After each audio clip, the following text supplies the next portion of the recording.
Severity और शिद्दत थोड़ी है तो ये एंजाइना भी हो सकता है, या एक्यूट कोरोनरी सिंड्रोम भी हो सकता है, जिसमें कि दिल की नालियों के अंदर खून की सप्लाई कम हो जाती है। या कई दफ़ा अगर ये बेचैनी और अगर ये गैस और अगर ये सीने तक बोझ या सीने के दरमियान के अंदर बोझ और जलन शुरू हो जाती है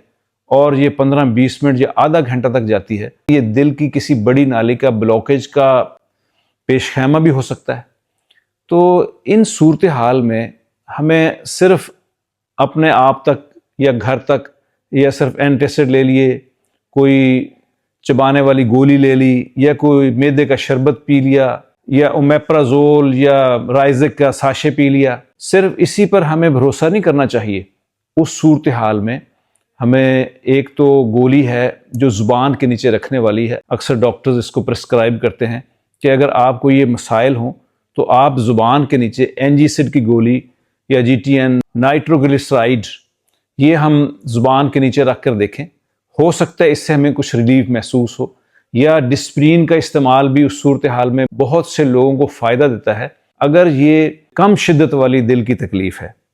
जैसे एंजाइना या एसीएस एक्यूट कोरोनरी सिंड्रोम। तो इस सूरत हाल में अगर देखते हैं कि मरीज़ जो है उसको पसीने भी आ रहे हैं, उसका दिल भी घबरा रहा है और ये जो गैस है ये सीने की तरफ मुंतकिल होना शुरू हो गई है, तो फिर हमें डॉक्टर से भी रुजू करना चाहिए, उसकी ईसीजी भी होनी चाहिए, उसके दिल के और टेस्ट भी होने चाहिए। बहुत सारे पेशेंट्स की हिस्ट्री ऐसे होती है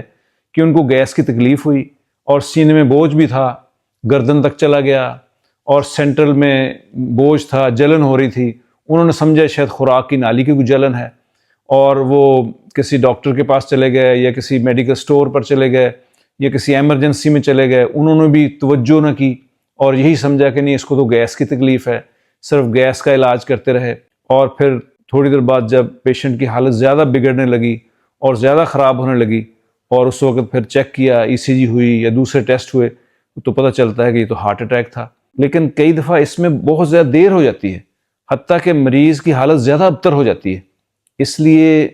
इस गैस को सिर्फ आम गैस नहीं समझना चाहिए। अगर ये गैस सीने की तरफ मुंतकिल हो जाए और बेचैन कर दे, पसीने आने शुरू हो जाएं और सीने में बोझ होना शुरू हो जाए, सीने में जलन शुरू हो जाए या ये बाजू तक बोझ चला जाए, तो ऐसी सूरत हाल में इस गैस को सिर्फ आम गैस नहीं समझना चाहिए, ये ख़तरनाक भी हो सकती है। उस वक्त में हमें फ़ौरन डॉक्टर से रुजू करना चाहिए ताकि खुदा न खास्ता अगर कोई बड़ा मसला भी है तो उसकी फ़ौरी तशख़ीस हो सके और उसका फ़ौरी इलाज हो सके।